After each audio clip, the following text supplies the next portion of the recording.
Depois de um lanchinho com café e rosquinhas, Tomás e Lars voltam ao trabalho. Ambos da engenharia geológica trabalham em um campo de petróleo na Groenlândia. Estão insanamente cansados e passando frio. Só o senso de humor deles os mantém aquecidos. Eles constantemente brincavam que preferem ter uma fonte infinita de café quente em vez de petróleo. E ao invés de carvão no subsolo, poderia haver donuts gigantes. Mas a realidade tira os dinamarqueses de suas fantasias e lhes devolve seus trabalhos de rotina. Um dos trabalhadores chama Thomas para descer, pois os perfuradores tinham encontrado alguma obstrução. Com pensamentos em donuts e café, o engenheiro desce até o fundo, e Lars vai inspecionar outro local de perfuração. Quando Thomas chega ao obstáculo, ele fica incrivelmente surpreso. Bem na sua frente havia um donut gigantesco com um diâmetro externo de mais de 3 metros. Mas não era feito de massa doce, mas de algo parecido com bronze. Thomas se aproxima. Ele tira uma camada de terra da superfície do donut e vê símbolos estranhos nela. Talvez seja algum tipo de relíquia arqueológica valiosa.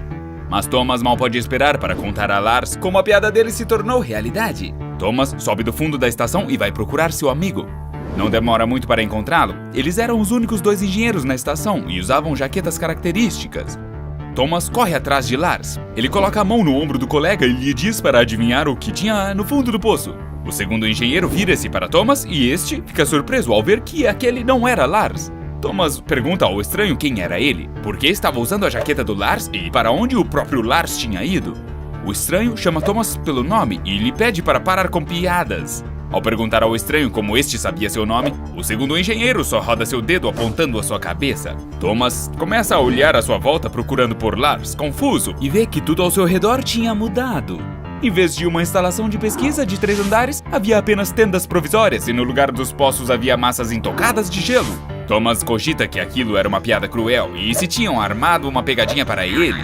Ele aborda o segundo engenheiro, que estava usando a jaqueta do Lars. Thomas pergunta-lhe onde estavam os grandes prédios e poços, mas o estranho só olha para Thomas como se esse estivesse louco. O engenheiro com a jaqueta do Lars diz que desde que a esposa de Thomas deu à luz gêmeos, ele tinha saído dos trilhos. Só que Thomas não tem filhos, nem esposa. Esta foi a gota d'água. Thomas resolve a situação com alguns socos. Ele passa as seguintes 72 horas em um hospital psiquiátrico. Ele teria ficado lá por muitos anos se não tivesse cometido suicídio. Antes de se matar, Thomas lembrou-se do donut de bronze, mas a essa altura o artefato não estava mais onde ele o tinha encontrado. Uma equipe tática da Fundação SCP capturou o objeto anômalo e o colocou sob contenção com o número SCP-1968.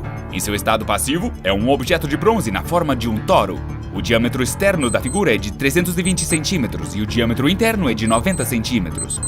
Os símbolos gravados em sua superfície parecem elementos de um painel de controle, embora isso não tenha sido rigorosamente determinado. O peso do objeto é pequeno com relação ao seu tamanho, aproximadamente 14 kg. O material do qual é feito o objeto não pôde ser identificado. É impossível olhar para ele por longos períodos de tempo ou filmá-lo, pois o objeto constantemente desvia a luz que o atinge. A única coisa que pode ser determinada é a provável existência de uma grande quantidade de uma substância feita de moléculas compostas só de nêutrons, partículas elementares eletricamente neutras. O estudo da camada de solo em que o objeto foi encontrado mostrou que o objeto tem cerca de 31 milhões de anos. As principais propriedades anômalas do objeto se manifestam quando um indivíduo toca o toro de bronze. O objeto começa a se deformar, a composição de seu material muda e ele se move e muda de forma. Eventualmente retoma sua forma original, porém a pessoa afetada por sua força sofre mudanças irreversíveis. A memória da pessoa se altera radicalmente. As memórias não correspondem mais a nenhum fato histórico real. Isso provoca ansiedade e paranoia, que muitas vezes já acabou em suicídio. Agora, esquece tudo o que eu disse. Na verdade, o objeto não muda as memórias do passado, mas muda o próprio passado. A descrição anterior da anomalia é apenas fachada, embora alguns dos fatos sejam verdadeiros.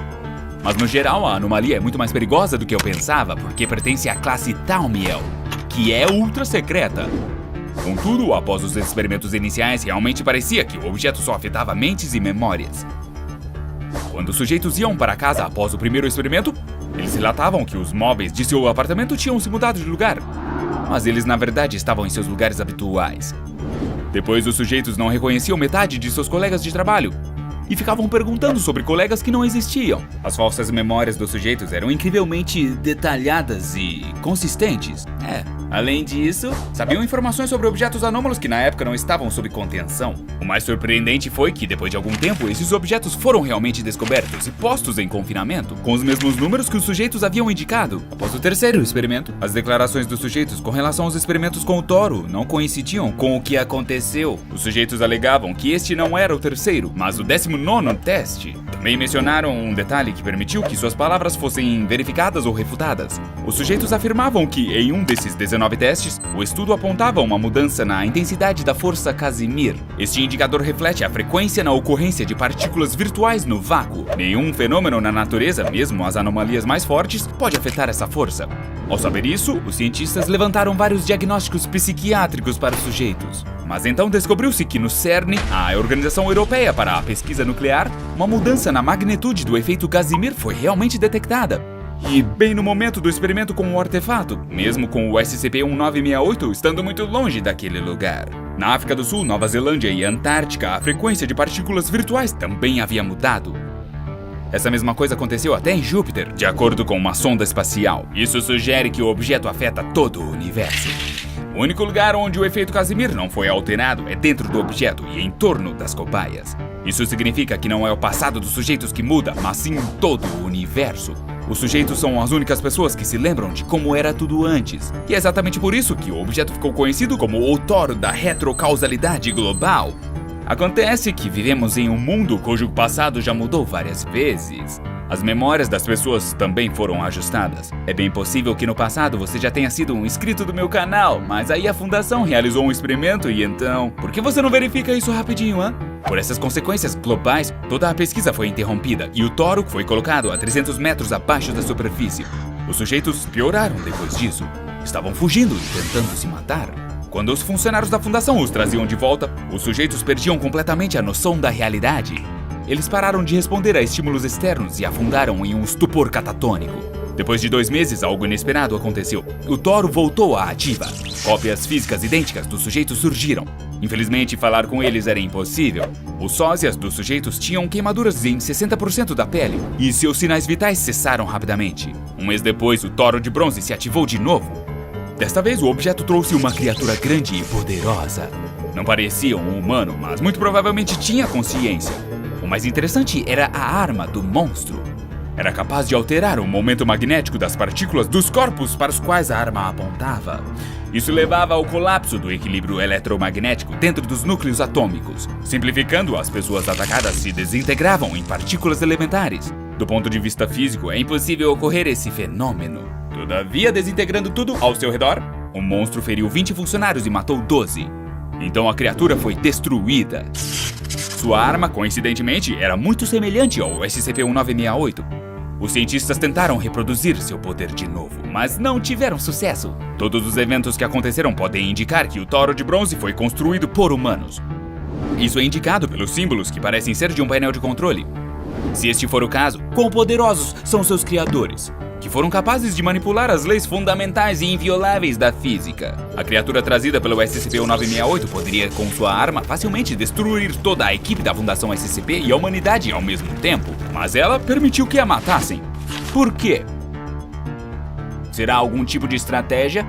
Vale a pena notar que nenhuma das organizações existentes, a Iniciativa Três Luas, a Insurgência do Caos e muitas outras, está nem perto de ter tamanho poder. Eu, pessoalmente, acredito que o Toro de Bronze foi construído pela própria entidade que criou o nosso universo. Consciência universal, Deus, o grande arquiteto, chame-o como quiser. Afinal, apenas a entidade que criou todas as leis da física existentes poderia manipulá-las com essa facilidade.